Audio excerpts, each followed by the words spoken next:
heroes. A city wherever I go. And their heroes don't kill people. Well, I do. Destroyer of this world.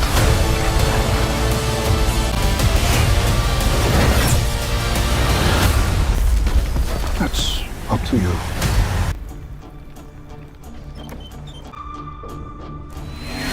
Behind you!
The film opens with a crucial distinction. This is not a traditional superhero picture, but an anti-hero origin story. It arrived after nearly 15 years of development struggles, finally releasing on October 21, 2022. Dwayne "The Rock" Johnson stars as Taith Adam, an ancient being granted powers by the wizard Shazam. Unlike the cheerful Shazam from 2019, this film embraces brutality and moral ambiguity from its first frame. The production budget ranged between $190 to $260 million, making it one of the most expensive DCU films ever mounted. Yet globally, it earned only $393.5 million, resulting in estimated losses of $50 to $100 million. This financial disappointment stems partly from the lack of a China release, a market that had previously boosted Aquaman and Venom to enormous grosses. A massive divide separates critics from audiences on this title. On Rotten Tomatoes, professional critics gave it just 39 to 40% certified rotten, while general audiences awarded it 90% upon release. Entertainment.ie famously called it Bland Adam, criticizing its lack of personality. This 51-point gap remains one of the largest in superhero cinema history. The narrative structure centers on ancient Kondak, a fictional Middle Eastern nation. A young slave boy named Taith Adam is chosen by the wizard Shazam, played by Jimin Soo, to become champion of his people. He receives powers from 6 Egyptian gods, streamlining the traditional Shazam acronym that originally included Solomon, Hercules, Atlas, Zeus, Achilles, and Mercury. The tyrannical king Akhton attempts to forge the crown of Sabak from the magical mineral Eternium. Taith Adam and his son Hurit rebel against this oppression. When the king kills Hurit, Taith Adam's grief transforms into uncontrollable rage. He slaughters the king and destroys the entire palace. The wizard, horrified by this violence, imprisons Taith Adam in a magical tomb for 5,000 years. The story then jumps to modern times, where Kondak remains occupied by Intergang, an international criminal organization. Archaeologist Adriana Tomaz, played by Sarah Shahi, searches for the crown of Sabak alongside her brother Karam, portrayed by Muhammad America. Their goal is to prevent the crown from reaching Intergang's leader, Ismail Gregor, played by Marwan Kenzari. During the excavation, Adriana accidentally frees Taith Adam from his ancient imprisonment. Upon awakening, he is disoriented and immediately violent. He dispatches Intergang soldiers with ruthless efficiency, snapping necks, impaling bodies, and using his electrical powers to disintegrate enemies on the spot.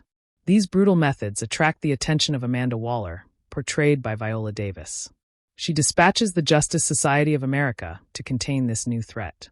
The JSA consists of Hawkman Aldous Hodge, Dr. Fate Pierce Brosnan, Atom Smasher Noah Centineo, and Cyclone Quintessa Swindell, all making their live-action debut as a team.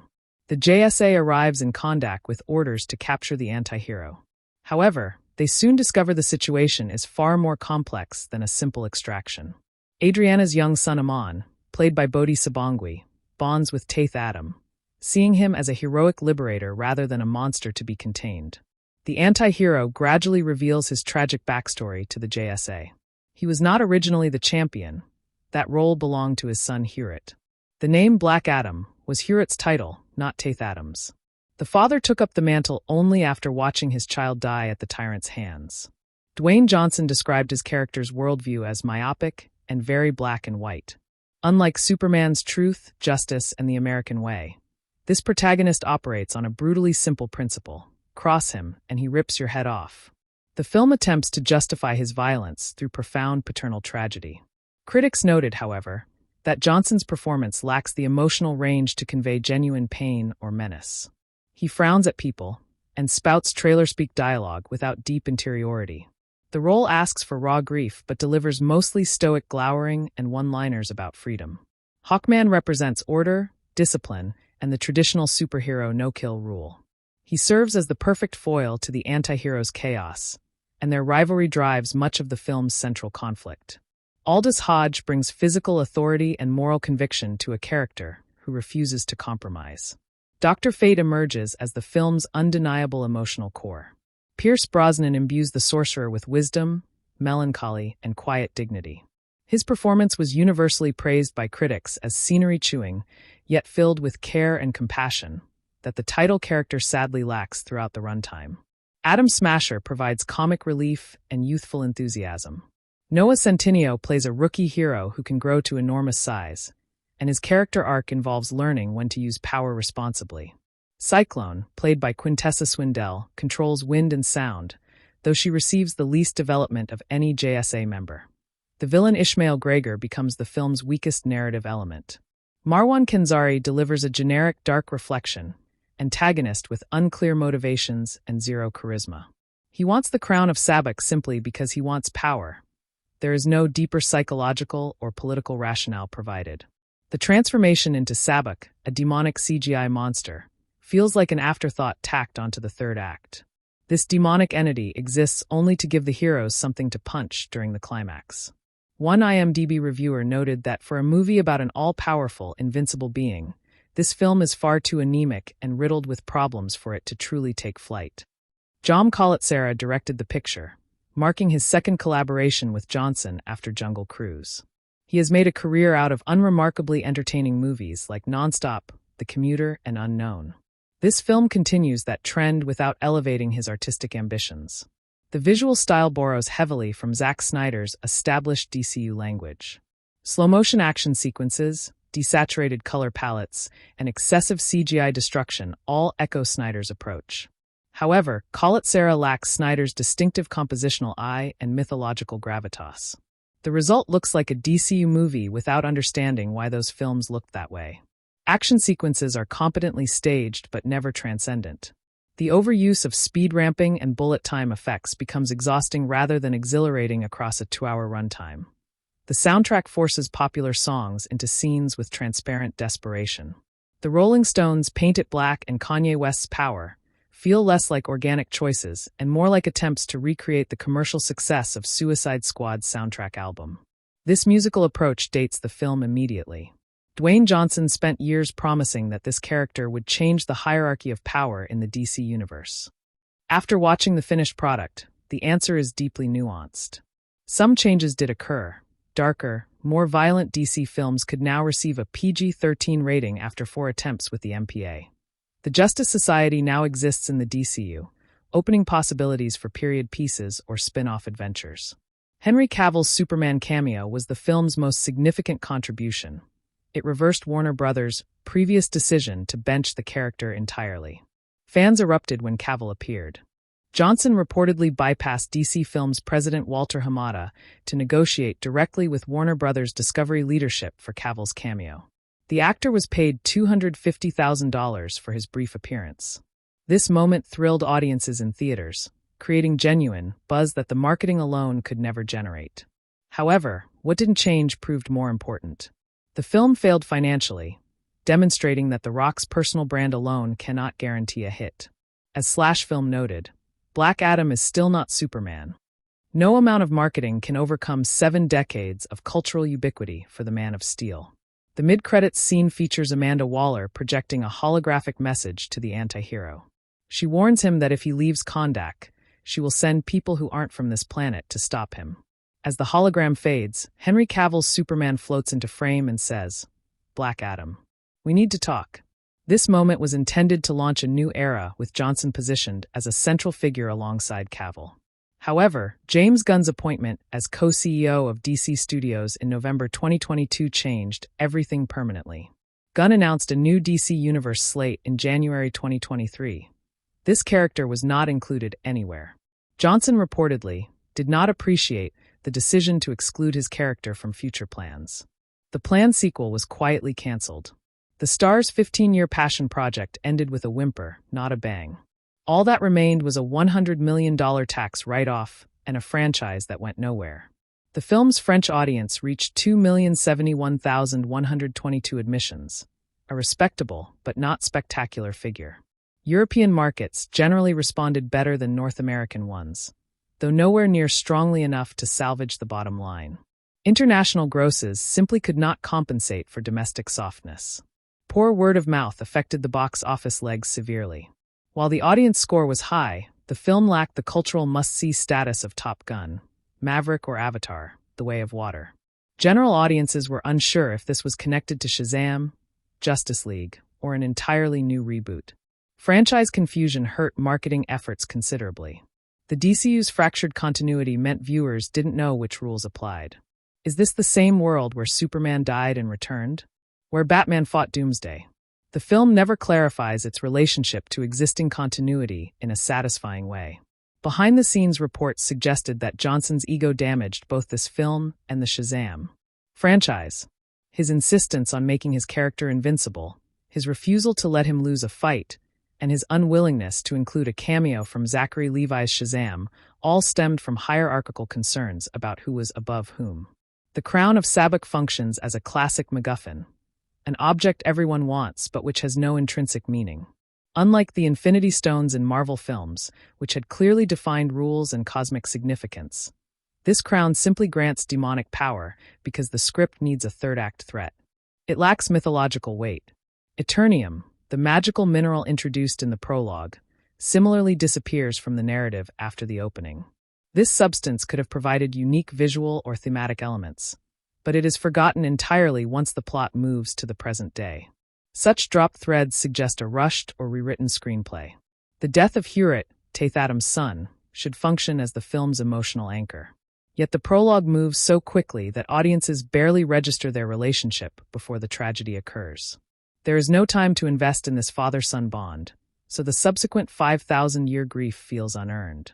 Adriana Tomaz represents the love interest archetype, though Sarah Shahi brings more intelligence to the role than the script provides. In DC Comics, Adriana eventually becomes Isis, a heroic figure with her own powers. The film teases this transformation but never delivers, frustrating fans who know the source material. Young Amon serves as the audience surrogate, seeing the anti-hero through innocent eyes. He films his exploits on a smartphone, hoping to show the world that Kahndaq has a protector. This meta-commentary on how media frames violence is interesting but never fully explored or developed. The JSA's introduction creates a fundamental narrative problem. They are more interesting than the protagonist. Pierce Brosnan's Dr. Fate and Aldous Hodge's Hawkman have clearer motivations, more compelling conflicts, and greater emotional range. The film would have been stronger with them as leads and the anti-hero as their antagonist. Dr. Fate's sacrifice in the third act carries genuine weight precisely because Brosnan imbues the character with wisdom and melancholy. He sees multiple futures and chooses the one where he dies so others may live. This is classical heroism, and it stands in stark contrast to the title character's selfish rage. The death also removes the film's best performance with 45 minutes remaining. After Fate perishes, the emotional temperature drops noticeably. Hawkman becomes the sole moral compass, and while Hodge is capable, he cannot match the gravitas Brosnan brought to every scene he occupied. The final battle against Sabbac relies entirely on CGI spectacle. Demonic wings, fire blasts, and electrical powers fill the screen in a cacophony of visual noise. Yet there are no memorable images, no iconic shots that will endure in fan memory. The sequence is loud, busy, and utterly forgettable. Unlike Zack Snyder's action sequences, which often featured striking compositional choices, Call It Sarah frames everything in medium shots and quick cuts. The geography of the battle becomes confusing. Viewers cannot track where characters are in relation to one another, reducing investment in the outcome. The anti-hero defeats Sabbac with help from the JSA, then declares himself Kondak's protector. This ending positions him as a nationalist figure, a hero for one nation, not the world. This is a fascinating direction that the film refuses to interrogate. What does it mean to have a hero who only protects his own people? Amanda Waller's holographic warning in the mid-credits scene suggests she fears his influence spreading beyond Kondak's borders. This sets up a geopolitical conflict between the nation-state system, represented by Waller, and a superpowered liberator, represented by the protagonist. Unfortunately, the sequel that would explore this never arrives. When James Gunn and Peter Safran took over DC Studios, they made a calculated decision to abandon most previous DCU continuity. Henry Cavill was replaced with David Corenswet for Superman, Legacy. The cameo that thrilled audiences became a narrative dead end, retroactively reducing the film's importance. Johnson's 15-year passion project thus exists in a strange limbo. It is neither a successful standalone film nor a functional franchise launchpad. It pleased audiences seeking mindless spectacle, but alienated critics looking for coherent storytelling. It made money but lost more. It changed the hierarchy temporarily before the hierarchy changed back. The film's Rotten Tomatoes critical score of 39% places it among the lowest-rated DCU entries. Only Suicide Squad 2016 at 26% and Wonder Woman 1984 at 58%, which had pandemic excuses, rank lower among major releases. This critical failure cannot be blamed entirely on Johnson. The screenplay, direction, and editing all share responsibility. Yet the audience score of 90% proves that something resonated with casual viewers.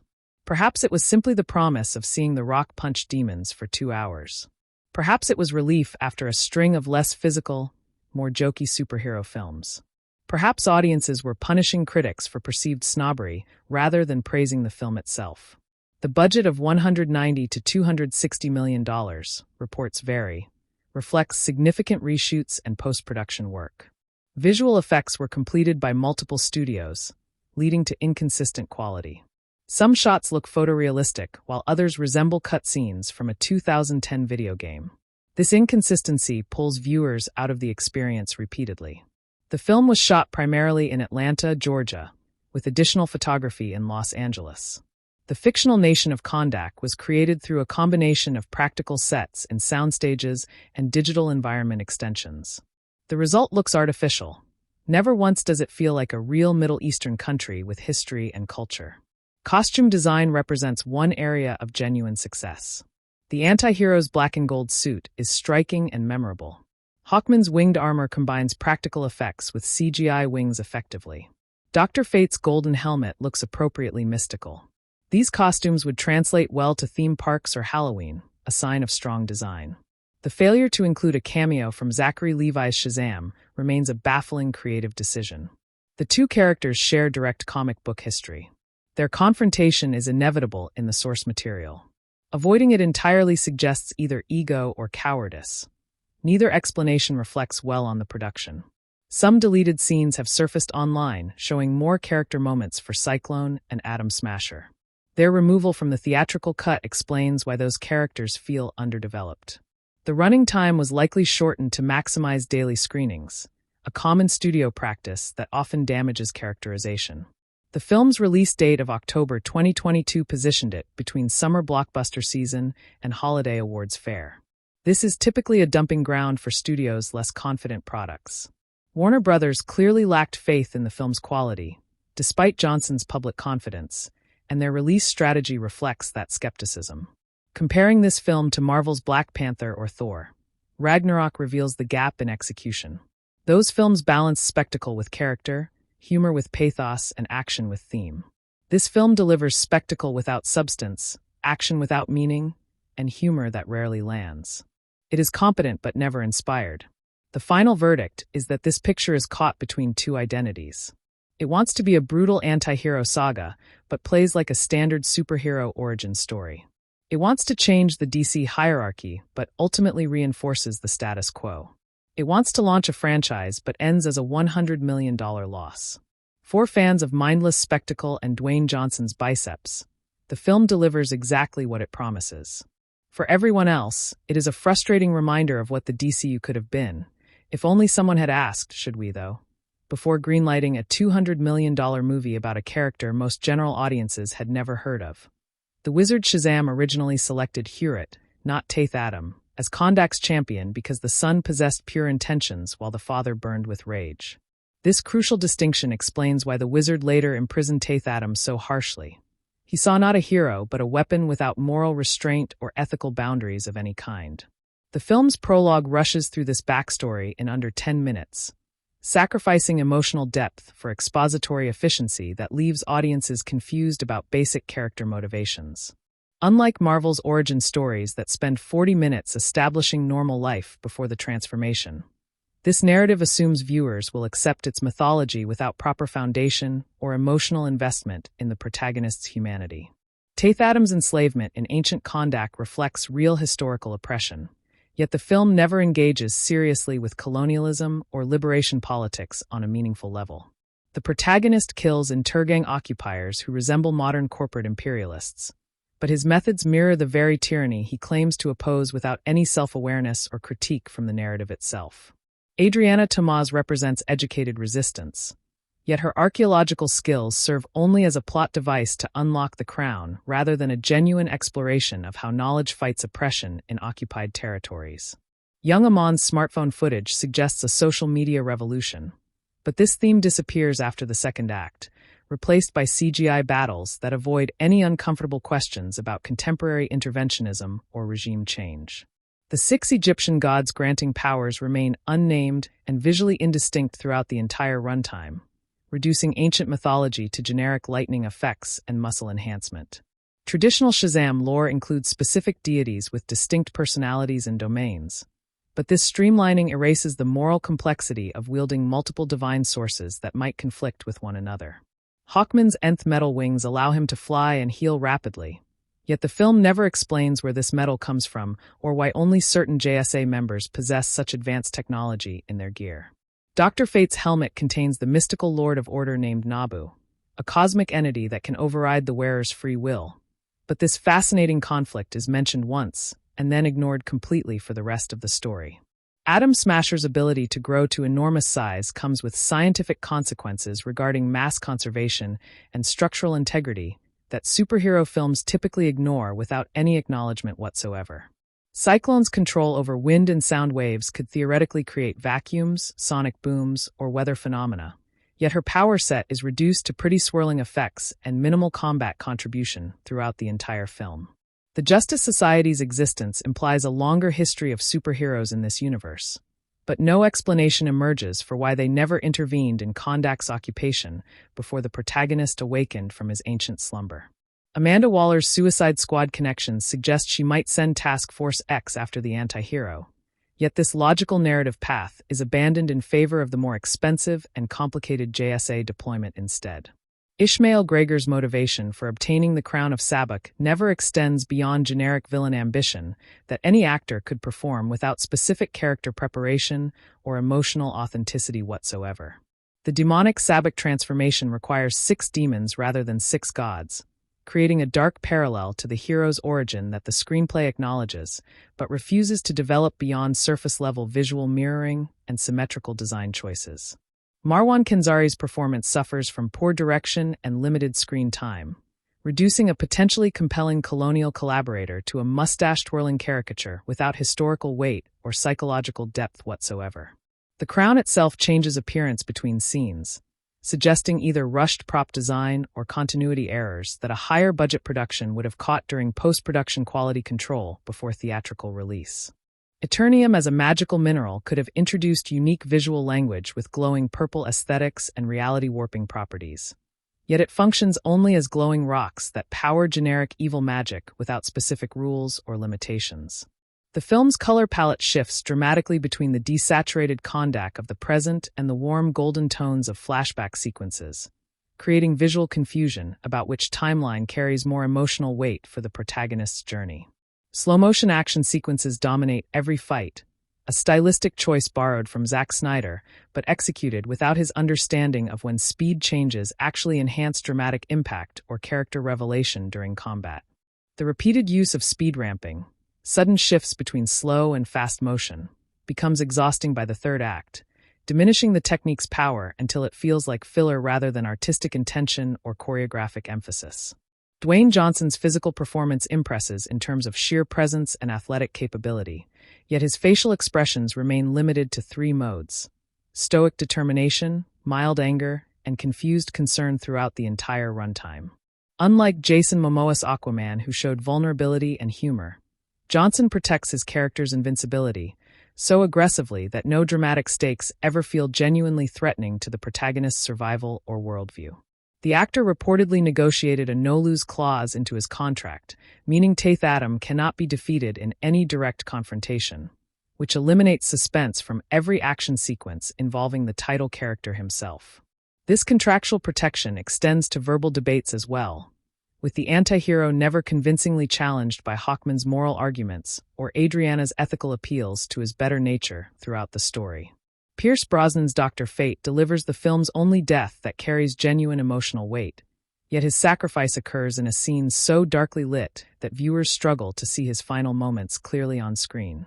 The visual effects for Fate's magical constructs include ankhs, chains, and time portals, but these elements feel generic compared to comic book depictions of the helmet's reality-warping capabilities and dimensional manipulation powers.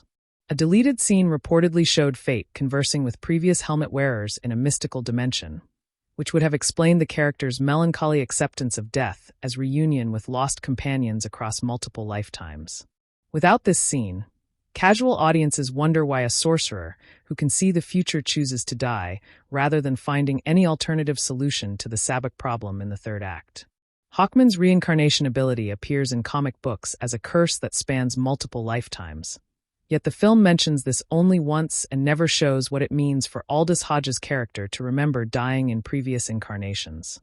The JSA's hierarchical structure remains unclear, with Dr. Fate appearing more experienced than Hawkman despite the winged hero claiming leadership authority over the entire team during their Kondak deployment.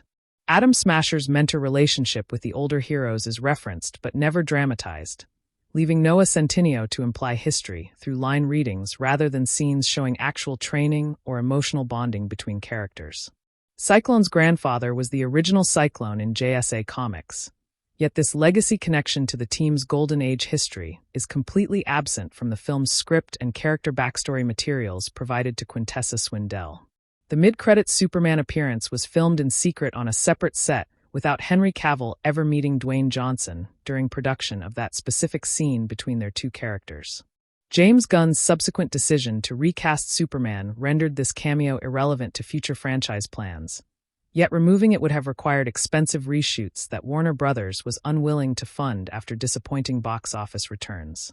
Johnson's public disappointment with Gunn's decision suggests genuine emotional investment in the character, Yet his refusal to compromise on creative control made collaboration with the new DC Studios regime essentially impossible from the start.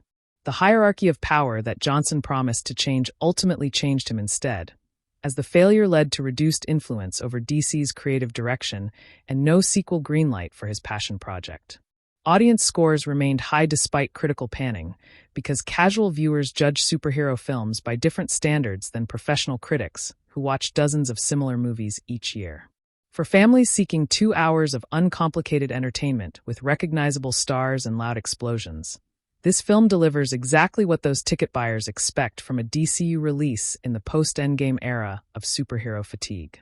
The 90% audience score on Rotten Tomatoes includes many verified ratings from opening weekend fans who may have rated the film before fully processing its narrative problems or structural weaknesses in storytelling.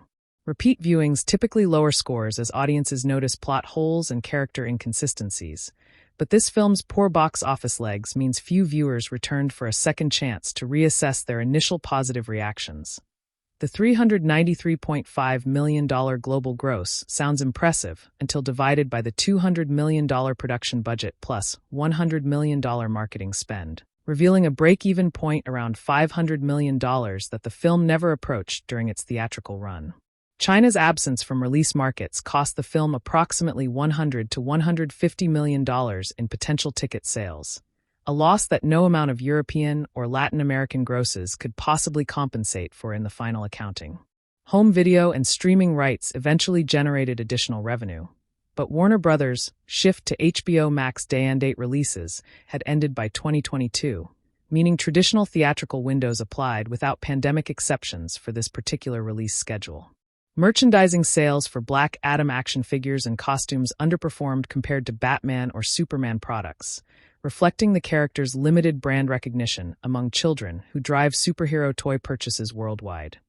John Collatsera's direction prioritizes functional coverage over artistic expression, meaning scenes are shot to be understandable rather than beautiful or emotionally resonant in their composition. The director's background in modest thrillers like The Commuter and Nonstop prepared him for efficient B-movie storytelling, but not for the mythological weight that DC films require to compete with Marvel's world-building ambitions and cross-film continuity planning. Several action sequences were reshot after poor test screenings, explaining why some characters disappear for extended periods while others receive sudden focus that contradicts earlier scene structure and narrative pacing throughout the film. The final battle was reportedly extended by 3 weeks of additional visual effects work, yet the result remains less coherent than the original cut, according to anonymous crew members who spoke to industry reporters after the film's release. Collatsera's collaboration with Johnson on Jungle Cruise produced a more balanced film because that project embraced its absurd premise without pretending to offer profound commentary on power or liberation or justice. The director admitted in interviews that he found the DC Extended Universe's continuity confusing, which explains why this film ignores or contradicts established details from Shazam, Aquaman, and Wonder Woman without acknowledgement or apology to dedicated franchise followers. Warner Brothers' constant leadership changes during production meant Collatsera reported to different executives every few months, each with conflicting notes about tone, violence level, and connection to other DC properties in development simultaneously. The final cut represents a compromise between Johnson's vision of an invincible anti-hero, the studio's desire for franchise potential, and the director's preference for contained thrillers without universe-building obligations attached to the main narrative. Taith Adams' refusal to kill Amon when the boy annoys him suggests hidden humanity, yet this moment arrives too late in the runtime to reshape audience perception of his earlier brutal massacres throughout the film's opening sequences. The anti-hero saves a cat from a collapsing building in one deleted scene, a moment of small kindness that would have balanced his otherwise relentless violence, but was cut for pacing reasons before the theatrical release was finalized. Adriana's brother Karam provides comic relief as a skeptical driver who questions his sister's archaeological decisions. Yet Muhammad Amer's comedic timing is underutilized in favor of more action-focused scenes that don't require his particular improvisational skills. Young Amon's relationship with the protagonist mirrors Tony Stark's bond with Peter Parker in Civil War, yet the film lacks the screen time to develop this mentorship into something emotionally resonant before the third-act battle concludes. The Crown of Sabbac requires 6 demonic souls to activate, a detail mentioned once in dialogue and then forgotten until the climax when Ishmael conveniently possesses exactly what the crown needs to complete its transformation sequence. Sabak's demonic design includes horns, wings, and fire breath, but these elements feel copied from every other CGI monster in superhero cinema without any distinguishing characteristics that make this villain memorable or unique.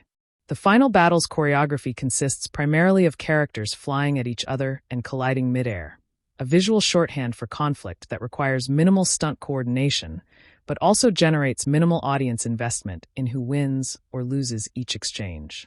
Black Adam defeats Sabak by grabbing his horns and electrocuting him, a finishing move that lacks creativity compared to comic book depictions of magical combat requiring strategy rather than raw power application. Dr. Fate's vision of multiple futures includes one where Black Adam joins the Justice Society as a full member, a tantalizing possibility that the film never explores beyond a single line of dialogue with no follow-up scene. The Helmet of Fate chooses its wearers based on mystical criteria, yet Pierce Brosnan's character seems to have worn it for decades without any indication of struggle against Naba's consciousness overriding his own identity over time. In the comics, Dr. Fate's hosts gradually lose their sense of self as the Lord of Order asserts control, a tragic horror element that this family-friendly adaptation completely ignores in favor of a more straightforward wise mentor archetype. The decision to kill Fate rather than Hawkman surprised comic readers, as Hawkman's reincarnation ability makes death temporary, while Fate's death typically requires a new host to continue the legacy across different characters. Atom Smasher's growth powers cause him to accidentally destroy a Kondak building during the JSA's first confrontation with Black Adam. Yet no civilians die in this collapse, and no one mentions the property damage again throughout the remaining runtime. Cyclone's backstory involving her grandfather's experiments would have explained her connection to the original JSA team from the 1940s, but this information was relegated to supplemental materials rather than included in the actual film script where audiences could access it easily. The JSA's Quinjet-like aircraft is never named or explained, leaving viewers to assume it functions like the Marvel version without any distinct DC identity or memorable design features worth mentioning. Hawkman's mace generates concussive blasts that can stagger even Superman according to comics, yet against Black Adam it functions like a regular blunt weapon with no special properties or tactical advantages during their multiple fights. The film's PG-13 rating was achieved after 4 submissions to the MPA, each requiring cuts to violence that removed explicit blood, gore, and bone-crunching sound effects from the original director's cut. Johnson reportedly pushed for a harder PG-13 rather than an R rating to maximize young audience attendance, a commercial calculation that succeeded in ticket sales but diluted the anti-hero's promised brutality compared to comic book depictions. The theatrical version shows necks snapping from distance or behind obstructions, techniques that imply violence without showing consequences, reducing impact for viewers seeking genuine edge from this darker corner of the DC universe.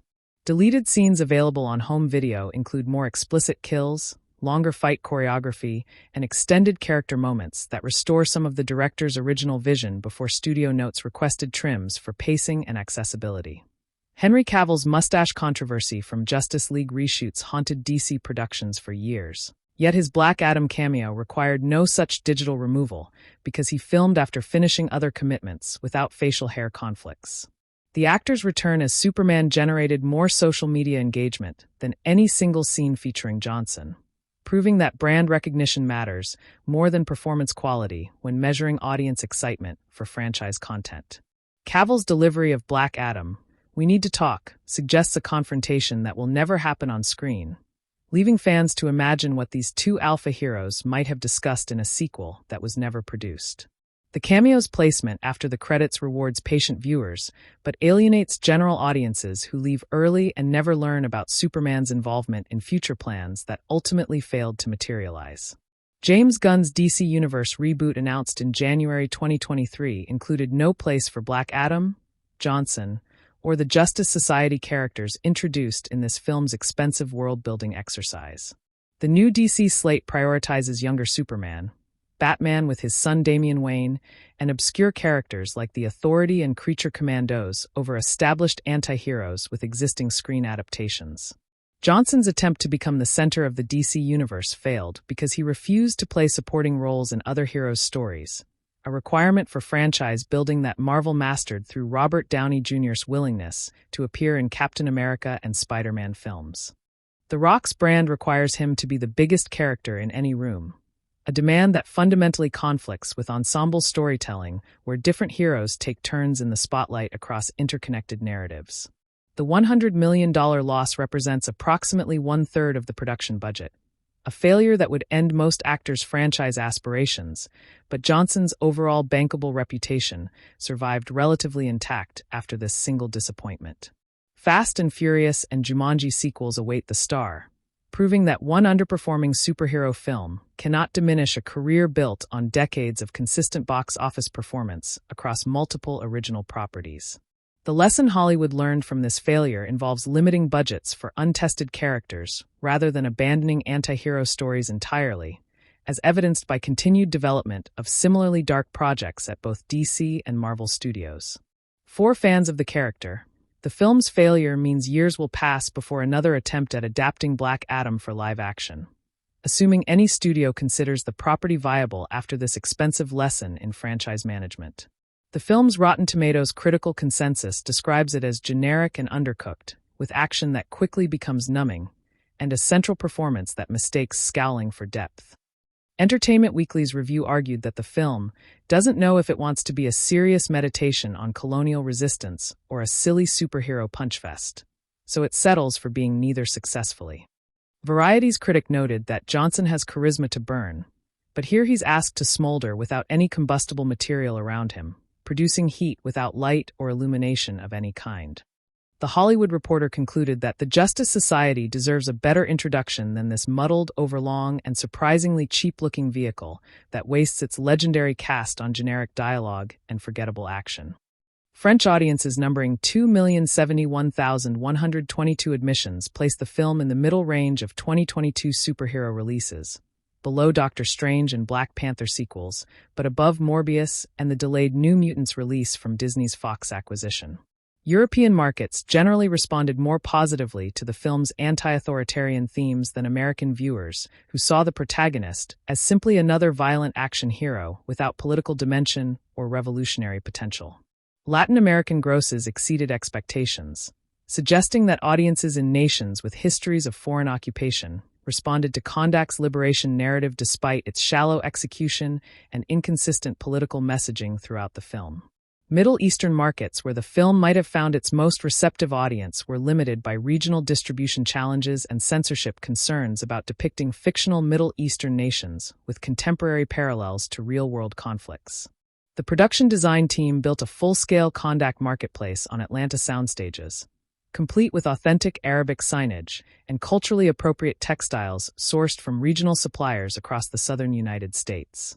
Costume designers researched ancient Mesopotamian armor for the flashback sequences, blending historical accuracy with superhero aesthetics to create a distinct visual language for the fallen civilization of Kondak before Intergang's occupation. The Crown of Sabak required 6 months of design work, with concept artists creating over 50 variations before director Khaled Serra approved the final version that appears on screen for less than 10 minutes total. Eternium crystals were designed to glow with practical lighting effects rather than CGI, allowing actors to react to real illumination sources during scenes where the mineral's power activates or deactivates. The film's score by Lorne Balfe incorporates traditional Middle Eastern instruments including the oud, ney, and darbuka, blending them with orchestral superhero motifs to create a unique sonic identity for Kondak's ancient modern fusion aesthetic. Balfe previously scored Mission Impossible, Fallout, and His Dark Materials, bringing experience with action-heavy franchises that require thematic clarity across multiple character perspectives and conflicting musical motifs throughout the runtime. The main theme for Black Adam emphasizes low brass and percussion, suggesting power and danger without the heroic intervals that characterize traditional superhero themes for characters like Superman or Wonder Woman. Dr. Fate's theme incorporates ethereal synthesizers and wordless choir, representing the mystical dimension of his powers without relying on obvious Egyptian musical cliches that might have dated the soundtrack poorly. The sound design team recorded actual lightning strikes in Florida to create the anti-hero's electrical powers, supplementing these field recordings with synthesized frequencies that suggest supernatural rather than natural electricity generation. Bone-crunching sound effects for the protagonist's kills were created using celery, pasta shells, and coconut shells, traditional Foley techniques that produce more realistic organic sounds than digital synthesis or stock libraries. Hawkman's wings required separate sound treatments for feather rustle, metal clanking, and wind displacement, layering all three elements to create a believable auditory experience of a man flying with ancient nth metal technology. Sabac's demonic roar was created by reversing lion roars and layering them with digital distortion, a technique that produces unnatural sounds suggesting something that should not exist in the natural world at all.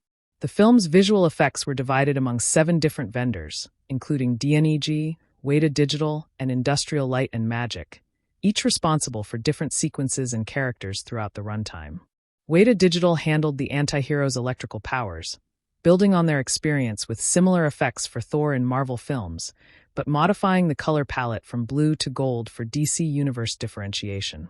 DNEG created the Sabac demon model, animating facial expressions through muscle simulation rather than simple morph targets to achieve more realistic monster performances during dialogue scenes.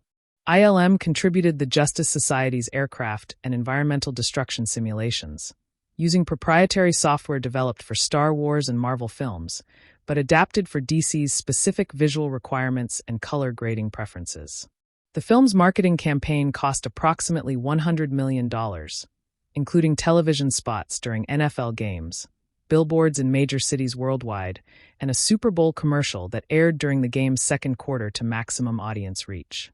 Johnson personally promoted the film through his social media channels, which reach over 300 million followers across Instagram, Twitter, Facebook, and TikTok, a promotional asset no other DC star could match during this release period.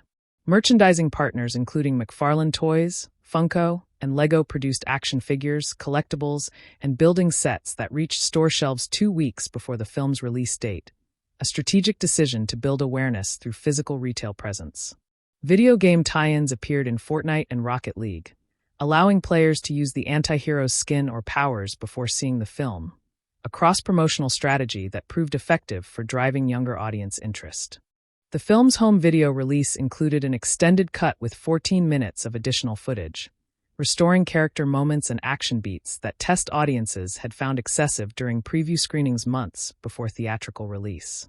Deleted scenes featuring more Cyclone and Atom Smasher development suggest that the theatrical cut sacrificed supporting character arcs to maintain focus on the title hero, a decision that backfired when critics complained about shallow JSA characterization. Behind-the-scenes featurettes reveal that Johnson performed most of his own stunts, including wire work for flying sequences and hand-to-hand combat choreography requiring months of martial arts training before filming began. Commentary tracks from director Khaled Serra explain that the film's tone was deliberately designed to contrast with Shazam's comedy, positioning Black Adam as the serious counter-programming within the same magical corner of the DC universe. The film's relationship to Shazam remains confusing because the wizard appears in both films, but the protagonists never meet, creating a shared mythology without crossover or acknowledgement between separate productions. Zachary Levi has stated publicly that he was never contacted about appearing in Black Adam, confirming that Johnson's desire to avoid his character's comic book rival was a deliberate creative choice rather than a scheduling conflict.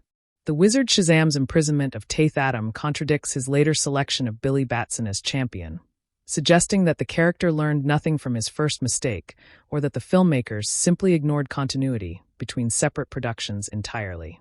Jimin Hunsu's performance as the wizard connects the two films through his presence alone, yet his character's inconsistent backstory and changing rules about power transference create more questions than answers for attentive viewers.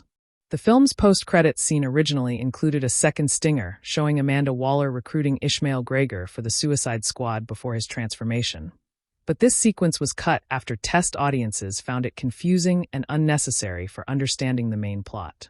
Johnson reportedly filmed additional scenes with Cavill showing their characters talking in the Hall of Justice, but Warner Brothers executives decided to save this material for a potential sequel rather than including it in the first film's extended cut.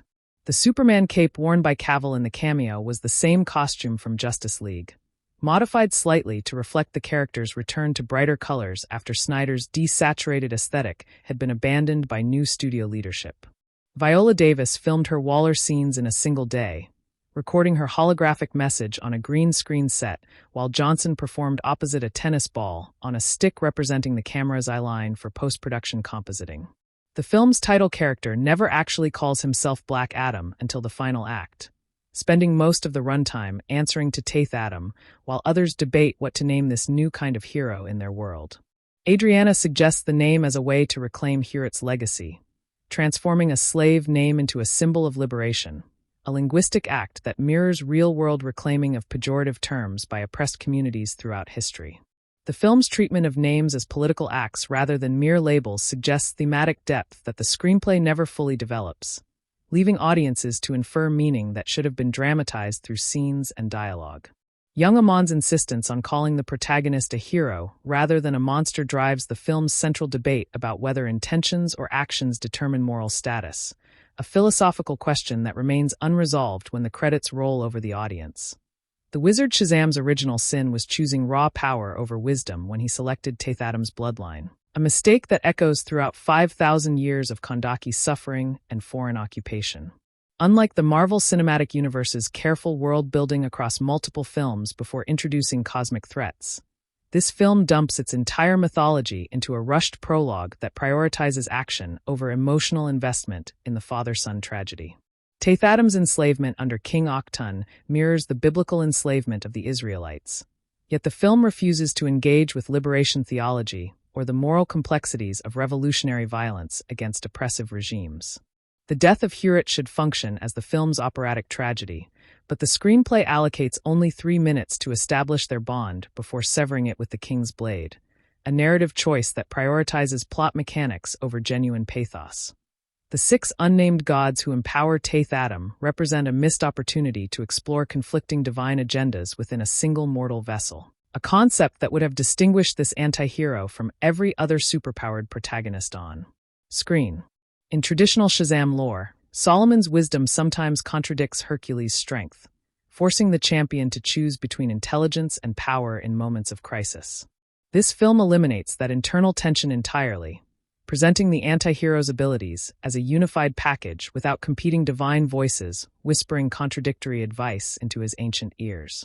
Hawkman's nth metal mace has appeared in DC Comics since 1940, yet its cosmic origins involving the planet Thanagar are completely absent from the film's script, reducing a rich sci-fi mythology to a generic blunt instrument. Dr. Fate's Tower of Fate, a mystical building that exists outside normal spacetime in the comics, is mentioned once and never shown, denying audiences one of DC's most visually distinctive locations. The Helmet of Nabu contains the consciousness of a million-year-old Lord of Order, yet Pierce Brosnan's character removes it constantly without any struggle against the entity's influence over his mortal mind and free will. Atom Smasher's comic book origin involves his godfather, the original Atom, passing the mantle after a tragic death that motivates the younger hero's journey. This film replaces that generational tragedy with vague mentorship from Hawkman, stripping away the character's most emotionally resonant motivation in favor of simplified backstory that any actor could perform without specific preparation. Cyclone's grandfather, the original Red Tornado, was an android with wind powers who served in the 1940s Justice Society, a legacy connection that would have anchored her character in the team's long history. Without this generational context, Quintessa Swindell's character feels like a random addition rather than an heir to a heroic bloodline stretching back to World War II and beyond. The Justice Society's original 1940s adventures in the comics included fighting Nazis, battling ancient evils, and training the next generation of heroes who would eventually form the Justice League. This film ignores that rich history entirely, presenting the JSA as a government response team rather than a legacy institution with decades of secret operations protecting humanity from mystical threats. Amanda Waller's involvement suggests the existence of ARGUS, the advanced research group that manages superhuman affairs in the DC universe. Yet this agency is never named or explained for general audiences. Viola Davis reprises her role from Suicide Squad and the Suicide Squad, creating continuity between those films and this one, but the connection feels tacked on rather than organically integrated into the main narrative. Waller's ability to deploy the Justice Society implies government oversight of superheroes, a political reality that the film raises then abandons in favor of punching demons in the third act. The bureaucratic tension between Waller's realpolitik and the JSA's idealism could have generated meaningful conflict. But the script reduces her to a plot device who appears only in bookending scenes.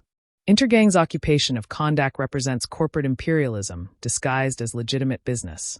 Yet the film never names the fictional megacorporation behind the occupation or explains its motives beyond generic villainy. In DC Comics, Intergang is a metropolis-based criminal organization armed with apocalyptic weapons from Darkseid's planet, a cosmic connection that would have tied this film to larger DC mythology. The film strips away these apocalyptic origins, leaving Intergang as ordinary human mercenaries whose high-tech weapons have no explained source or connection to the wider DC universe. Ishmael Gregor's alliance with Intergang suggests he is a collaborator betraying his own people. Yet the film never explores the psychology of colonial collaboration or the moral compromises of working with occupying forces. The crown of Sabac's demonic origins involve the 6 demons who oppose the 6 gods of Shazam, creating a perfect cosmic duality that the film acknowledges but refuses to develop beyond surface-level visual mirroring. In the comics, Sabac's demons each represent specific vices: greed, wrath, lust, envy, gluttony, and pride, that corrupt the wearer in different ways depending on which demon dominates the transformation. This film reduces that complex internal struggle to a single CGI monster with no personality, no voice, and no memorable lines of dialogue that would distinguish him from any other demonic antagonist.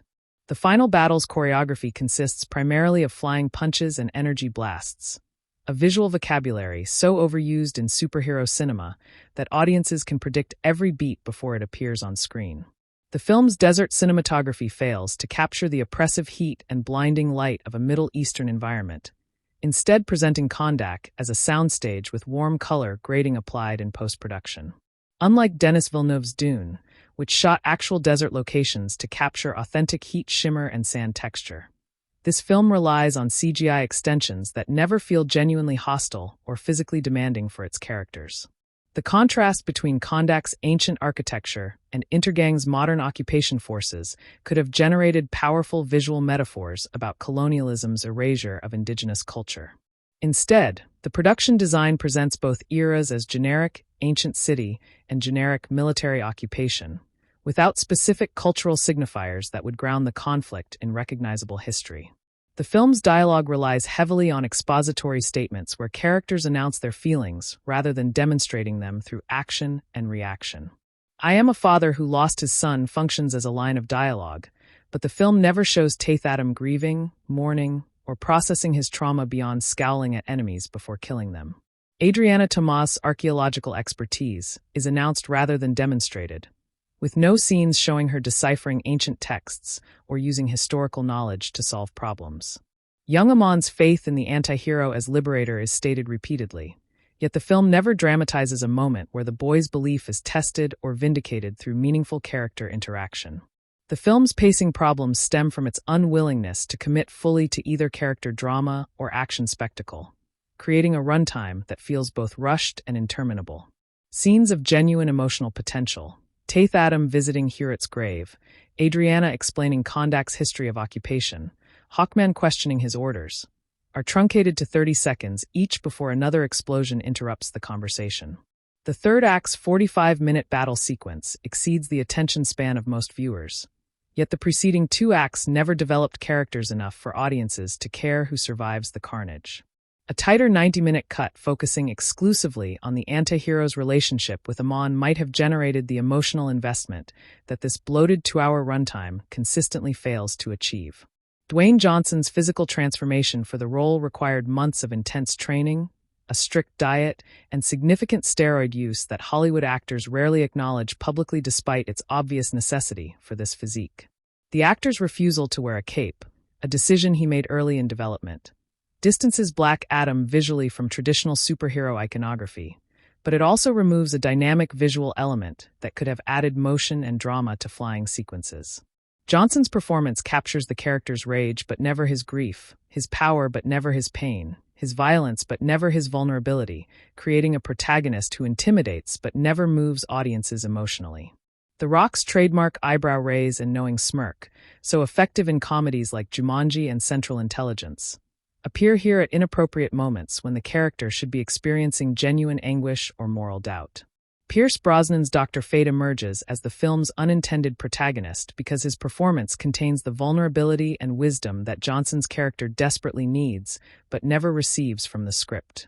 The former James Bond actor brings decades of leading man experience to a supporting role, elevating every scene with subtle facial expressions and vocal inflections that suggest decades of unspoken history. Fate's willingness to sacrifice himself distinguishes him from the anti-hero's selfish violence, creating a moral contrast that the film never explicitly acknowledges, but audiences instinctively feel.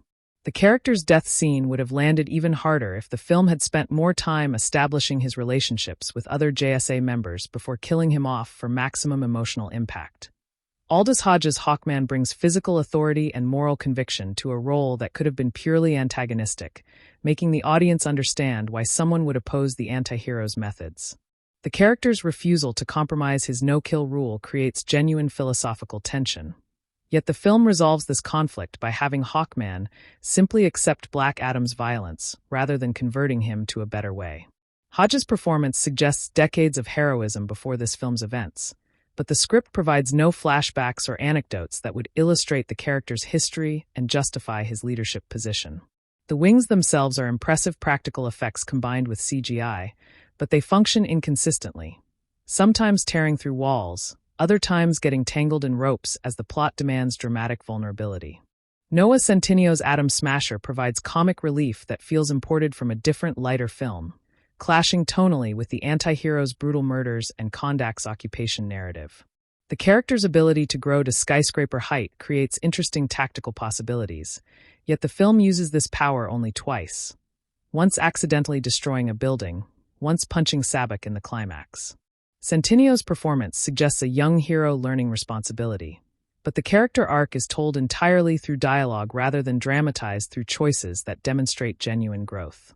A deleted subplot involving Atom Smasher's desire to quit the JSA after seeing Black Adam's violence would have given the character internal conflict, but this material was cut to maintain the film's breakneck pacing.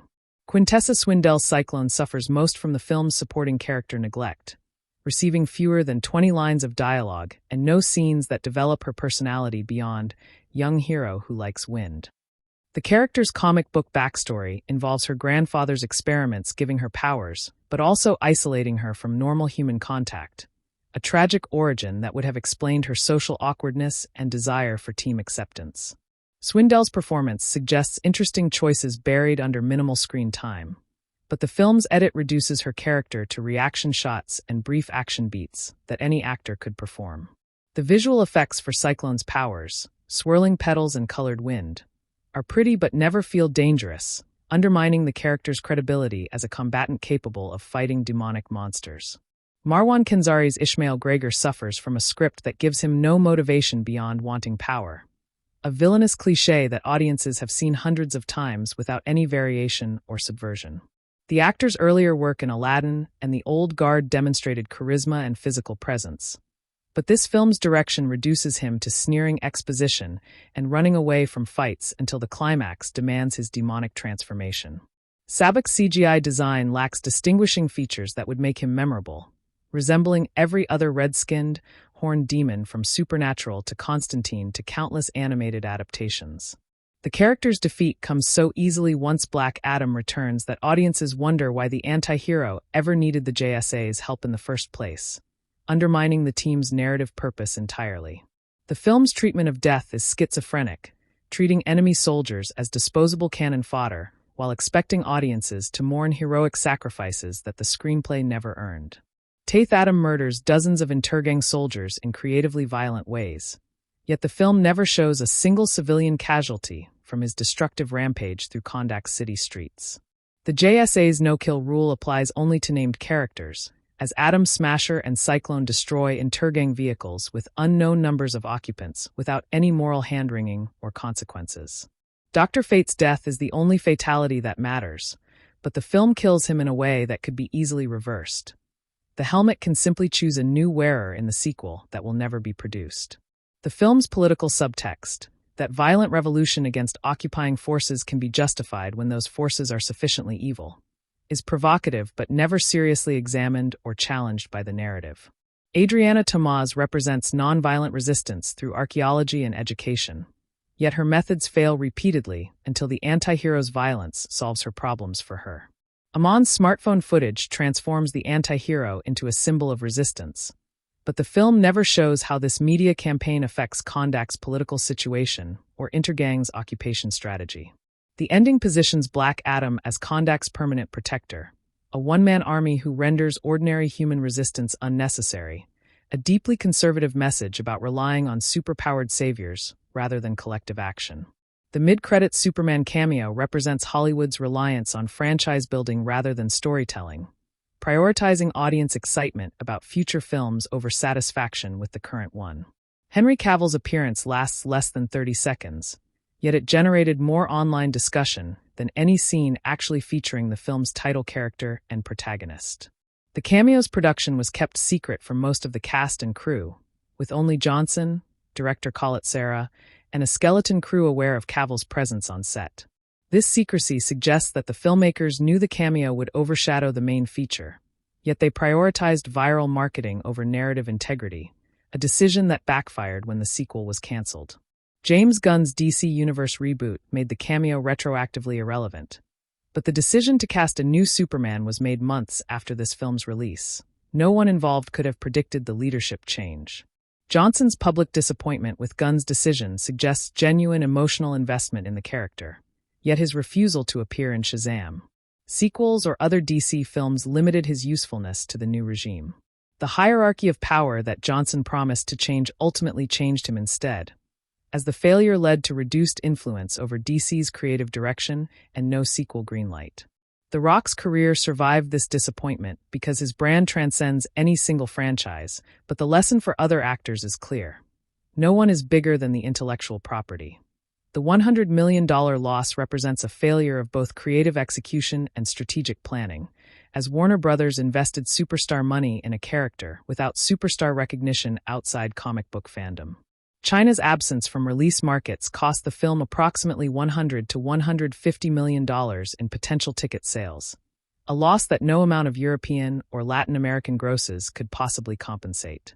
The film's poor word of mouth among general audiences, as opposed to the high online scores from self-selected fans, meant that opening weekend interest faded quickly without sustained momentum. Home video and streaming revenue eventually generated additional income, but traditional sequel economics require theatrical profitability before ancillary markets can push a property into genuine franchise territory.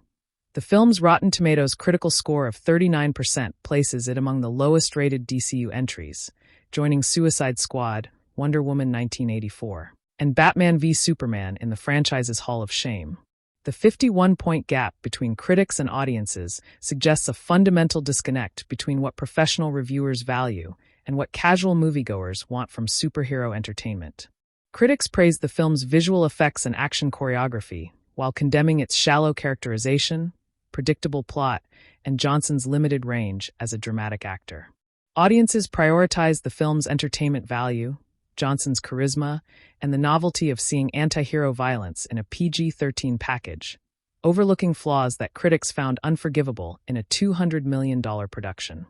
Jaume Collet-Serra's direction prioritizes clarity over artistry, ensuring that audiences always understand where characters are in space, but never feel emotionally transported by the imagery.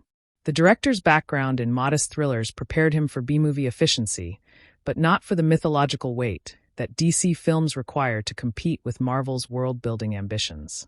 Several action sequences were reshot after poor test screenings, explaining why some characters disappear for extended periods while others receive sudden focus that contradicts earlier scene structure.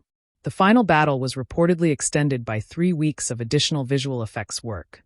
Yet the result remains less coherent than the original cut, according to anonymous crew members who spoke to industry reporters. Lorne Balfe's musical score incorporates traditional Middle Eastern instruments, including the oud, ney, and darbuka, blending them with orchestral superhero motifs for a unique sonic identity. The main theme emphasizes low brass and percussion, suggesting power and danger without the heroic intervals that characterize traditional superhero themes for characters like Superman. Dr. Fate's theme incorporates ethereal synthesizers and wordless choir, representing the mystical dimension of his powers without relying on obvious Egyptian musical clichés. The score was recorded with a 70-piece orchestra in London's Abbey Road Studios, the same facility where John Williams recorded the original Star Wars soundtrack decades earlier. The sound design team recorded actual lightning strikes in Florida to create the anti-hero's electrical powers, supplementing these field recordings with synthesized frequencies for supernatural effect. Bone-crunching sound effects for the protagonist's kills were created using celery, pasta shells, and coconut shells, traditional Foley techniques that produce realistic organic sounds. Hawkman's wings required separate sound treatments for feather rustle, metal clanking, and wind displacement, layering all three elements for a believable auditory experience. Sabac's demonic roar was created by reversing lion roars and layering them with digital distortion, a technique producing unnatural sounds suggesting something that should not exist in the natural world. The film's visual effects were divided among 7 different vendors, including DNEG, Weta Digital, and Industrial Light and Magic, each responsible for different sequences. Weta Digital handled the anti-hero's electrical powers, building on their experience with similar effects for Thor, but modifying the color palette from blue to gold. DNEG created the Sabac demon model, animating facial expressions through muscle simulation rather than simple morph targets for more realistic monster performances. ILM contributed the Justice Society's aircraft and environmental destruction simulations, using proprietary software developed for Star Wars but adapted for DC's specific visual requirements. The marketing campaign cost approximately $100 million, including television spots during NFL games, billboards worldwide, and a Super Bowl commercial airing during the game's second quarter. Johnson personally promoted the film through social media channels reaching over 300 million followers, a promotional asset no other DC star could match. Merchandising partners including McFarlane Toys, Funko, and LEGO produced action figures, collectibles, and building sets reaching stores 2 weeks before release. Video game tie-ins appeared in Fortnite and Rocket League, allowing players to use the anti-hero's skin before seeing the film, a strategy driving younger audience interest. The home video release included an extended cut with 14 minutes of additional footage, restoring character moments and action beats that test audiences had found excessive. Deleted scenes featuring more Cyclone and Atom Smasher development suggest the theatrical cut sacrificed supporting arcs to maintain focus on the title hero. Behind-the-scenes featurettes reveal that Johnson performed most of his own stunts, including wire work for flying sequences requiring months of martial arts training. Commentary tracks from Khaled Serra explain that the film's tone was deliberately designed to contrast with Shazam's comedy, positioning Black Adam as serious counter-programming. The film's relationship to Shazam remains confusing because the wizard appears in both films, but the protagonists never meet, creating shared mythology without crossover. Zachary Levi has stated publicly that he was never contacted about appearing, confirming that Johnson's avoidance of his comic book rival was deliberate. The wizard's imprisonment of Taith Adam contradicts his later selection of Billy Batson, suggesting the character learned nothing from his first mistake. Jimin Hunsu's performance connects the two films through his presence alone, yet his inconsistent backstory creates more questions than answers for attentive viewers. The post-credits scene originally included a second stinger showing Waller recruiting Ishmael for the Suicide Squad before his transformation, but test audiences found this sequence confusing. Johnson reportedly filmed additional scenes with Cavill showing their characters talking in the Hall of Justice, but executives saved this material for a potential sequel. The Superman cape worn by Cavill was the same costume from Justice League, modified slightly to reflect the character's return to brighter colors. Viola Davis filmed her Waller scenes in a single day, recording her holographic message on a green screen set while Johnson performed opposite a tennis ball. The title character never actually calls himself Black Adam until the final act, spending most of the runtime answering to Taith Adam while others debate what to name him. Adriana suggests the name as a way to reclaim Hurrit's legacy, transforming a slave name into a symbol of liberation across Kondak's occupied streets. The film's treatment of names as political acts rather than mere labels suggests thematic depth that the screenplay never fully develops for its audience. Young Amon's insistence on calling the protagonist a hero rather than a monster drives the central debate about whether intentions or actions determine moral status in the end. The ancient language spoken by Kandaki slaves in the film's prologue was developed by a dialect coach who studied Akkadian and Aramaic inscriptions, yet only 3 lines of this constructed language survived the final edit. The decision to have Taith Adam understand modern English immediately upon waking from 5,000 years of magical imprisonment is never explained, creating a linguistic plot hole that fantasy films typically solve with translation magic or universal translator devices. Unlike Thor, who needed Jane Foster to teach him English in his first film, this protagonist suffers no language barrier because the screenplay requires him to deliver one-liners without delay or inconvenience. The film's treatment of language as irrelevant to character suggests that dialogue serves only plot advancement rather than cultural specificity or historical authenticity for this ancient being. King Oktun's desire to create the crown of Sabak stems from fear of Kandak's neighboring empires, a geopolitical motivation mentioned once in a deleted scene that never made it into the theatrical release. The tyrant's alliance with demonic forces suggests he made a classic Faustian bargain, trading his kingdom's future for personal power. Yet the film never shows this deal being struck or its consequences for his soul. Oktun's death at Taith Adam's hands occurs off-screen, a curious choice for a film that otherwise lingers on violence with loving detail and slow-motion impact shots. The king's demonic patrons never appear in the present timeline, raising questions about whether Sabak's power source survived his original champion's death or found a new vessel in Ishmael Gregor thousands of years later. The magical mineral Eternium appears only in the prologue and the film's final 15 minutes, functioning as a deus ex machina that can either create crowns or destroy demons depending on what the scene requires. In the comics, Eternium is a radioactive substance from the Rock of Eternity that disrupts magic, a specific property that would have given the JSA a tactical advantage against Sabak's demonic powers. The film ignores this established lore entirely, presenting Eternium as generic glowing green rocks that serve whatever plot function the moment demands without consistency or rules. A scene where Adam Smasher uses an Eternium shard to stab Sabak was cut for runtime, removing the only moment where the mineral's anti-magic properties would have been demonstrated on screen for attentive viewers.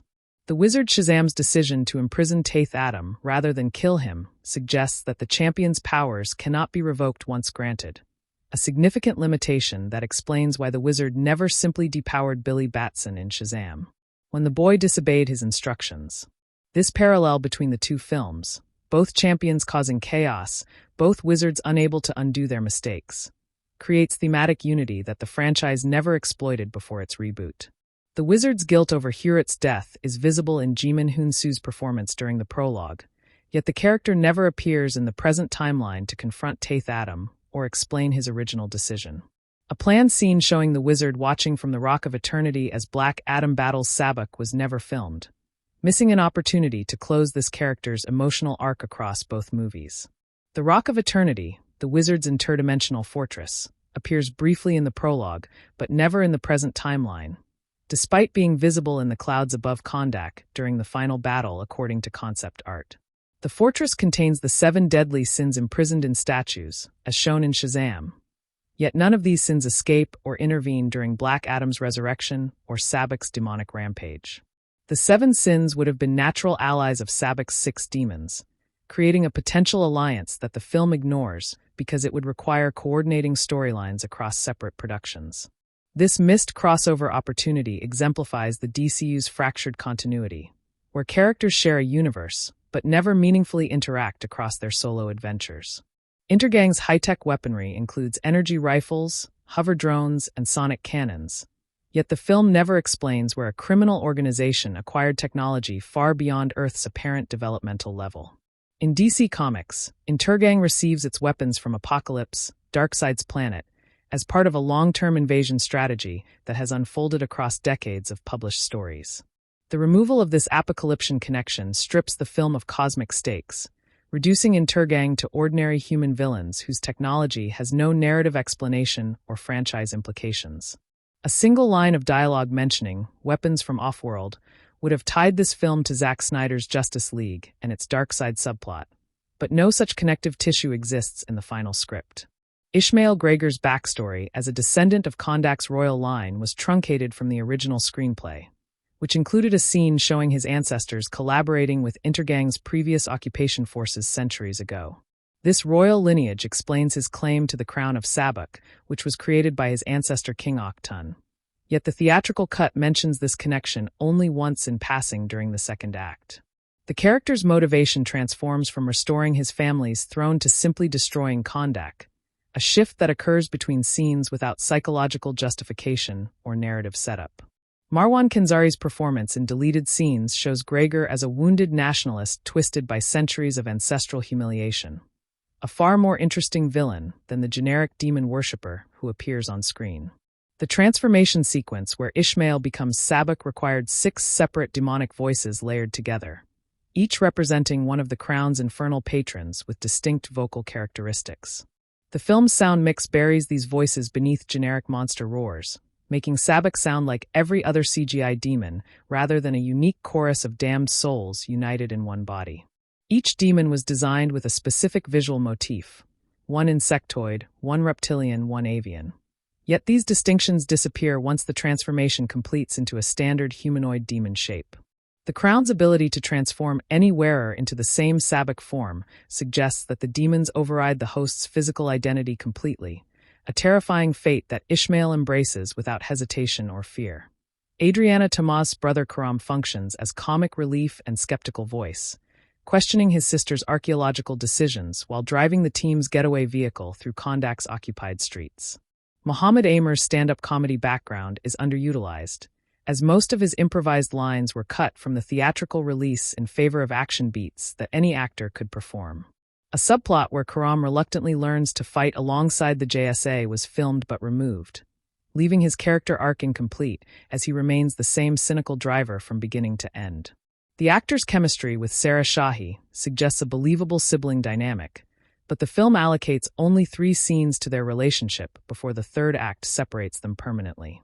Young Amon's relationship with Taith Adam mirrors the dynamic between Elliot and E.T., where a child teaches a supernatural being about humanity while the being protects the child from adult authorities.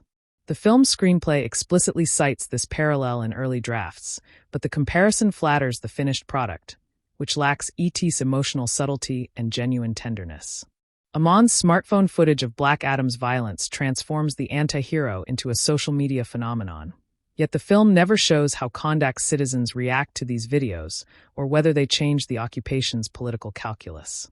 A montage of Kondakis watching the footage, some inspired, some terrified, was cut for pacing, removing the film's only opportunity to show grassroots reactions to liberation violence. The anti-hero's refusal to kill Amon when the boy slaps his chest in frustration demonstrates hidden patience. Yet this moment arrives so late in the runtime that audiences have already formed their opinion about his capacity for restraint. Taith Adam's interactions with Amon are limited to 5 scenes totaling less than 12 minutes. Insufficient screen time to develop the genuine emotional bond that the film's climax requires to land effectively. A deleted scene showing the 2 characters sharing a meal, where Taith Adam struggles with modern utensils while Amon teaches him to use a fork, would have humanized the anti-hero through small moments of vulnerability and humor. Without these quieter character beats, the protagonist remains a collection of angry speeches and violent actions rather than a fully realized person with contradictions and hidden tenderness. Hawkman's nth metal wings are depicted as both physical objects that fold into his back and energy constructs that materialize from his harness, an inconsistency that suggests multiple visual effects teams had different understandings of the character's design. The wing's ability to heal Hawkman's wounds is demonstrated once, when he recovers from a building collapse, yet this power never activates during the final battle, when he needs it most against Sabak's demonic attacks.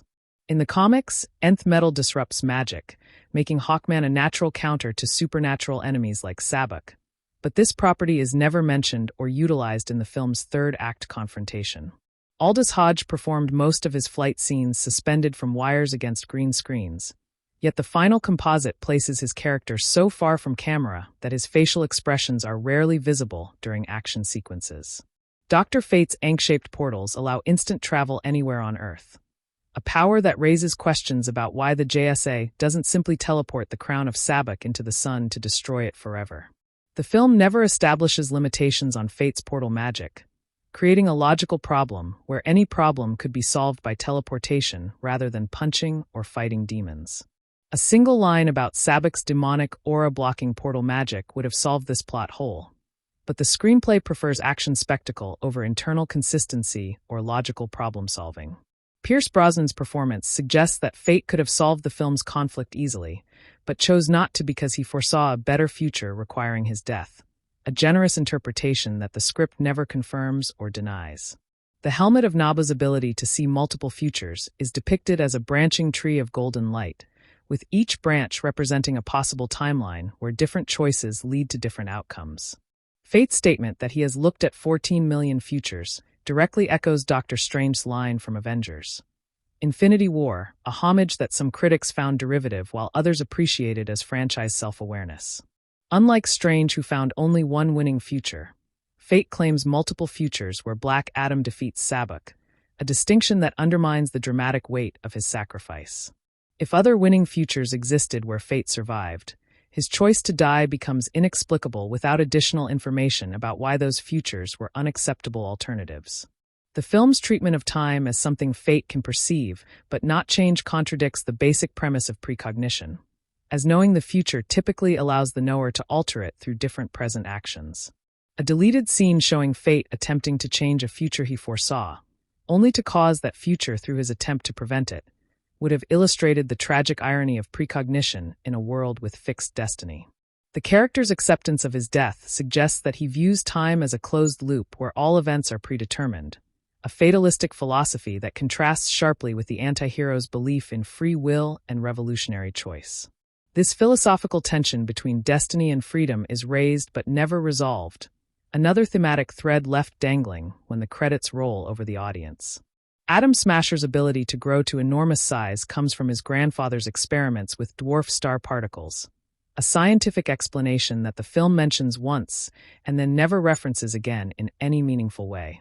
The character's comic book origin involves him accidentally killing his grandfather during a lab accident, a trauma that motivates his pacifism and fear of using his powers destructively. This tragic backstory is completely absent from the film, replaced by vague references to training and being new that carry no emotional weight or character specificity. Noah Centinio's performance in deleted scenes shows Atom Smasher hesitating to use his full power because he fears losing control, a character flaw that would have created dramatic tension during the final battle against Sabbac. Cyclone's ability to control wind speeds up to 300 miles per hour is never quantified, leaving audiences unclear whether she can generate hurricane-force winds or merely pleasant breezes with colored petals. The character's red hair and green costume reference her comic book design, but the film never explains why her grandfather's experiments gave her specifically wind powers rather than any other elemental ability. A subplot where Cyclone struggles with motion sickness because her powers make her constantly aware of air currents was filmed but removed, losing a relatable character flaw that would have humanized her superhuman abilities. Quintessa Swindell's performance suggests a young woman overwhelmed by her powers' responsibility. Yet the film gives her no scene where she masters her abilities through character growth rather than simply using them effectively from her first appearance. The Justice Society's aircraft, nicknamed the Javelin by fans but never named on screen, features V2L capability, stealth technology, and enough space for all four members to stand comfortably during flight. The ship's design borrows elements from the Quinjet and the Milano, Marvel's most famous team transports, without adding distinctive DC visual language or memorable silhouette. A deleted scene shows Atom Smasher accidentally breaking the ship's toilet during his first flight, forcing the team to make an emergency landing, a moment of comedy that was cut for pacing and tone consistency. The ship's destruction during the final battle is treated as insignificant, with no character mourning its loss or mentioning how they will return to America without transportation. The film's color grading shifts noticeably between scenes filmed on different soundstages, with some sequences bathed in warm golden light, while others appear flat and desaturated under harsh studio lighting. The prologue's Ancient Kondak uses a palette of gold, bronze, and terracotta, evoking sand and sun through careful color timing rather than actual location shooting. The present-day Kondak shifts to grays, blues, and muted browns, visually representing Intergang's occupation as a draining of color and life from the occupied nation. The final battle against Sabbac introduces reds and purples from demonic fire and magical energy, a third palette that clashes with both previous visual schemes without narrative justification or thematic purpose. Dwayne Johnson's costume includes molded muscle padding beneath the fabric, a common superhero suit technique that enhances the actor's already impressive physique for camera visibility. The suit's gold accents were originally designed as actual metal before testing revealed that metallic components restricted Johnson's movement during fight choreography and wire work. The cape that Johnson refused to wear appears in concept art as a tattered black cloak reminiscent of Doctor Doom, adding visual drama and silhouette variation to the character's design. Without the cape, the anti-hero's silhouette resembles a bodybuilder in a wetsuit rather than a mystical champion of ancient gods with thousands of years of history and tragedy. Hawkman's helmet appears in two versions: a battle helmet with full face coverage and a ceremonial helmet that leaves his face visible for dialogue scenes with emotional requirements. The battle helmet's eye lenses glow red during action sequences, a visual effect that looks intimidating but makes Aldous Hodge's facial expressions invisible during the film's most physically demanding scenes. The character's wings are practical for close-up shots where actors can wear them as backpacks, but CGI wings replace the practical versions whenever flight or combat requires complex movement beyond walking. The transition between practical and digital wings is seamless in wide shots, but noticeable in close-ups where lighting on the feathers changes subtly between cuts. Dr. Fate's costume incorporates golden armor pieces over a blue bodysuit, with the helmet as the most recognizable element from comic book designs spanning 80 years of publication history. The helmet's eyes glow with magical energy during spellcasting, yet the glow's color changes from gold to blue to purple, depending on which spell Fate casts, suggesting different magical sources for different effects. Pierce Brosnan reportedly found the helmet uncomfortable during extended filming, leading to scenes where Fate removes it for no narrative reason other than actor comfort and facial visibility. The character's ankh-shaped belt buckle and earrings are subtle design touches that reward attentive viewers familiar with Egyptian mythology and Dr. Fate's comic book iconography. Atom Smasher's costume grows with him when he uses his powers, a visual effect that required separate CGI models for each size increment rather than a single scalable asset. The character's face remains visible even when his body reaches skyscraper height, an artistic choice that prioritizes actor recognition over anatomical realism at enormous scale. Noah Centineo performed most of his scenes at normal size, with CGI doubles replacing him for growth sequences where his body becomes too large for practical filming methods. The character's costume includes subtle A symbols on his belt and shoulders, referencing his comic book identity as Atom Smasher without the giant A on his chest that would have looked comical in live action. Cyclone's costume features swirling patterns printed onto fabric, creating the illusion of wind movement, even when the character stands perfectly still on camera between action beats. The character's red hair is a wig that Quintessa Swindell wore during filming, as her natural dark hair would have required extensive dyeing and maintenance across the production schedule. The costume's green color was digitally enhanced in post-production to pop against Kondak's desaturated backgrounds, making Cyclone visually distinct from her surroundings during action sequences. A practical version of the character's goggles was built for close-up scenes, but CGI versions replaced them whenever Swindell's face needed to be fully visible for emotional beats or dialogue delivery. The crown of Sabac's 6 demonic faces are individually sculpted, each expressing a different emotion: rage, hunger, lust, greed, envy, and pride, corresponding to the demon it represents in infernal hierarchy.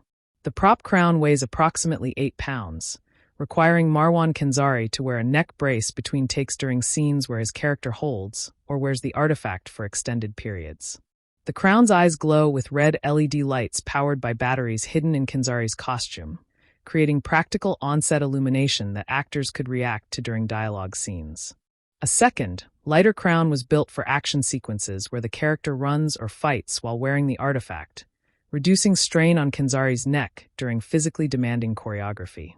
The film's stunt team included martial artists specializing in Krav Maga, Muay Thai, and Capoeira, blending these styles into a unique fighting language for the anti-hero's brutal combat approach. Johnson trained for 6 months before filming, learning specific techniques that would read clearly on camera while remaining safe for his stunt partners during high-impact fight sequences. The actor performed a shoulder roll during one fight that required 47 takes to perfect, as the movement needed to look effortless while protecting Johnson's spine from impact with the padded floor. Hawkman's fighting style incorporates aerial combat techniques borrowed from wingsuit flyers and paratroopers, creating a unique visual vocabulary for a hero who fights while flying through occupied city streets. The film's pyrotechnics team used over 5,000 explosive charges across the production, each calibrated to create specific fireball shapes and debris patterns for different action beats. The final battle required 3 weeks of night shoots, as Sabac's demonic glow looks more convincing against darkness than daylight or studio lighting conditions. Real fire was used whenever possible, with actors performing within feet of practical flames to capture authentic light and heat reactions on their faces during dramatic scenes. The film's safety record includes only minor injuries despite the extensive pyrotechnics, a testament to the stunt team's professionalism and rigorous safety protocols throughout production. The film's visual effects supervisor previously worked on Aquaman, another DCU film with extensive underwater and magical environments requiring complex digital world building. That experience proved valuable for creating Kondak's ancient architecture, which needed to feel historically specific without resembling any real-world civilization too closely for cultural sensitivity reasons. The city's design incorporates elements from Babylonian, Persian, and Egyptian architecture, blending these influences into a fictional style that feels authentic without being directly appropriative. Over 200 concept artists contributed to the film's visual development, producing thousands of paintings that established the look of Kondak, the JSA's technology, and Sabac's demonic realm before a single frame was shot. The film's pyrotechnics team used over 5,000 explosive charges across the production, each calibrated to create specific fireball shapes and debris patterns for different action beats. The final battle required 3 weeks of night shoots, as Sabac's demonic glow looks more convincing against darkness than daylight or studio lighting conditions. Real fire was used whenever possible, with actors performing within feet of practical flames to capture authentic light and heat reactions on their faces during dramatic scenes. The film's safety record includes only minor injuries despite the extensive pyrotechnics, a testament to the stunt team's professionalism and rigorous safety protocols throughout production. The film's visual effects supervisor previously worked on Aquaman, another DCU film with extensive underwater and magical environments requiring complex digital world building. That experience proved valuable for creating Kondak's ancient architecture, which needed to feel historically specific without resembling any real-world civilization too closely for cultural sensitivity reasons. The city's design incorporates elements from Babylonian, Persian, and Egyptian architecture, blending these influences into a fictional style that feels authentic without being directly appropriative. Over 200 concept artists contributed to the film's visual development, producing thousands of paintings that established the look of Kondak, the JSA's technology, and Sabac's demonic realm before a single frame was shot. The film's post-production period lasted 14 months, significantly longer than the average superhero film, due to extensive reshoots and visual effects refinement. Test screenings in early 2022 received mixed responses, leading to the addition of 11 new scenes and the removal of 8 others to improve pacing and character development.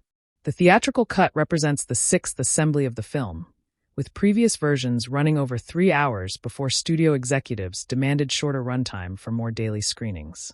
Deleted scenes totaling approximately 35 minutes are available on the home video release, including extended character moments, longer action beats, and alternate dialogue for several key sequences. The film's world premiere took place in New York City on October 12, 2022, with Johnson arriving via helicopter to generate publicity and social media content for the film's marketing campaign. Critics were not shown the film before the premiere, a common studio tactic when executives anticipate negative reviews that could damage opening weekend box office performance. The premiere audience responded enthusiastically to the Superman cameo, with audible screams and applause that continued for nearly a minute after Cavill's appearance on screen.